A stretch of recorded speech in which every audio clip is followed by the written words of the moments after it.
samkele uJesu wamvuma ngomlomo wakholwa ngenhliziyo lithi izwi likaNkulunkulu loyo muntu uyobe esesindisiwe.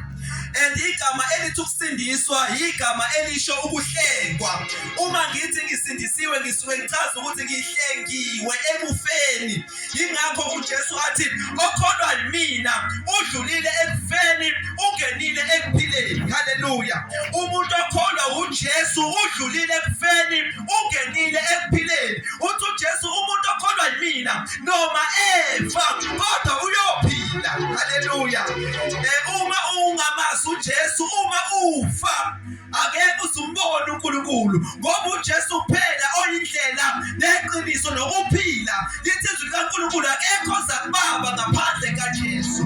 Umuntu ofuna ukungena ekhaya ezulwini kumele amvume uJesu ngomlomo wakhe akholwe ngenhliziyo ukuthi uJesu uyinkosi nomsindisi. uNkulunkulu umvusile kwabafileyo. Lithi izwi likaNkulunkulu uma umuntu esenze njalo ube sesindisiwe. Haleluya. Haleluya. Ngifuna ukudlula khona la. Haleluya. Umuntu usindiswa ngokwamkela uJesu abe inkosi nomsindisi. Haleluya. Uma ungamamkeli uJesu uma kwenzeka kufika usuku lakho lokufa ngeke uzumbone uNkulunkulu ngoba umuntu uyazikholelwa yena esasemhlabeni akukholelwanga. Akuphushwa umuntu ngomthandazo angeniswa umuntu ngo-12 ebusuku. Umuntu wenza isinqumo sakhe esasemhlabeni azikhethele uJesu esasemhlabeni aphile impilo yokugcwele esasemhlabeni. Uthi phela uJesu akusibona bonke abathi Nkosi Nkosi abazongena ekhaya ezulwini kodwa abenza intando kaNkulunkulu. Kusho ukuthi noma usumamkela uJesu kodwa uma intando kaNkulunkulu ungayenzi ngeke uzungene ezulwini. Haleluya. Akusibona bonke abathi Nkosi Nkosi abazongena ezulwini kodwa abenza intando kaNkulunkulu abahamba ngokwemiso zikaNkulunkulu. Yingakho ngiqale ngathi ukusindiswa akusilona intebe. Ngisindisiwe ngihlukene nesono zonke. Haleluya. Haleluya. Angitholakali ngithola emakhoneni. Angitholakali ngithola phambi kwabantu. Ngenxa kaJesu. Hayi ngenxa ukuthi amandla bengekho bekhona amandla. Kodwa ngenxa kaJesu ngithele konke ngishaya indiva. Uthi uPaul konke okwakuyinzuzo kumina ngishaya indiva ngenxa yobukhulu bokumazi uKristu. Ngiwadele khona amantombazane emandla ngawathela. Ngalandela uJesu ngiwadele esonyami. Ngibekile izwi. Haleluya. Sidela izinto zikhona ngenxa kaJesu. Kwesinye isikhathi ngeke ngisho ukuthi angikholwa ngoba ngiqashwelwe ulayini. Ngakhona izinto zikhona. Ngayikhethela mina ukuthi ngimlandele uJesu ngoba kuyinkinga. Ku-right ngona ukukholwa ngoba uqashwelwe ulayini. Ku-right. Haleluya. Ku-right lokho.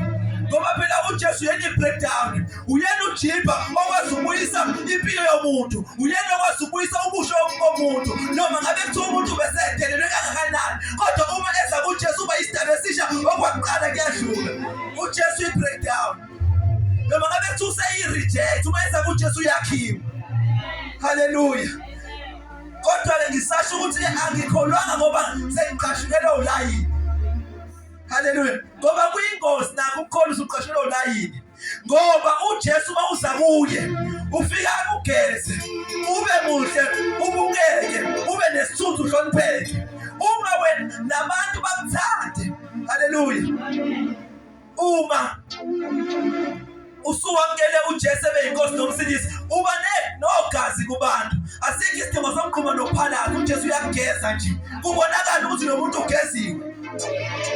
Haleluya. Uma usuwamkela uJesu manje inkinga iba la ekutheni umuntu bamkela uJesu ngoba seqashile ulayini. Uthi uJesu bayamgeza abone sethandwa. Bafethu ayingeke phela mina ngakholwa ngoba ngingathanda sengiyathanda manje amshiye uNkulunkulu. So mina ngakholwa kukhona konke. Ngasikhethela. Hayi angikho desperate ngakholwa nje ngayikhethela. Ngalandela uJesu nempilo ayisangishaya nokungishaya. Haleluya. Ngasikhethela mina. Zikhona zonke izinto. Yabo, uma ngifakaza ngoJesu akekho uzathi ukholwa ngoba verse 2 simhlule. No, angizange ngiqale nokuqala. Ngalandela uJesu yena yedwa. Ngoba lithi iBhayibheli uyamgcina umuntu omusha. Amgcine asaphumelele. Hallelujah. Kwabasha bangakashayeki, abangabesashayeki. Ngoba lithi iBhayibheli kulabo sebeke bakhanyiswa banambitha ifa lasezulwini babuyele emuva babuyele ezonweni. Lithi iBhayibheli akusanakwenzeka ukuthi baphinde bavuswe. Athi uPetro isigcino sabo siphi kunesiqalo sabo bafana nenja ehlathi umhlathi ibiduku. Umuntu osuka uJesu akhetha ukuyezweni ukuthi yolanda ufakazi, hayi ufakazi abulanda ezonweni. Hayi mina angilizwa kahle ivangeli lokulanda isono base ngizofakaza ngazo. Hallelujah. Mina ngifuna ukuthi nangu uJesu okwazi ukugcina umuntu amgcine angathinti angasheli ngasese angathinta afocus kuJesu angachama namehlo agcwele ukuphinga hlukane nawo. Isho njalo phela iBhayibheli lithi khona abaprofeti bamanga amehlo abo agcwele ukuphinga namehlo ayakhuluma. Hallelujah. Namehlo ayakhuluma uyawathandazela. Uma usubona ukuthi amehlo abafuna ukuchama uyathandazela. Lezo zinto ziyohlezi mfitha umuntu omusha kumele ayikhulekele njalo. Ungakhuleki nje unamehlo agcwele ukuphinga, unamehlo agcwele uthando, ubhizi ukhulekile ngomntwana kaNkulunkulu umsindisiwe kodwa unamehlo agcwele ukushelwa. Hayi khona amehlo agcwele uthando agcwele ukumiswa. Hayi khona. Hallelujah. Yanje umuntu omusha kuthulekela konke, ulekela konke inqondo yakho, inhliziyo yakho, umzimba wakho wonke ukuze uhlale uright phambi kaNkulunkulu. Thina sikhuleka usuku nosuku. Akusho ukuthi masufika kuJesu uyaphumula. Kodwa ufika kuJesu uqhubeke ukhuleke ngoba uSathane uyabhonga njengephumezi ufuna somthwini. Awuyafuna kaphumula uSathane. Usaba ngayo yonke indlela. Yabe uma usebona ukuthi hayi usuyinqobile uFacebook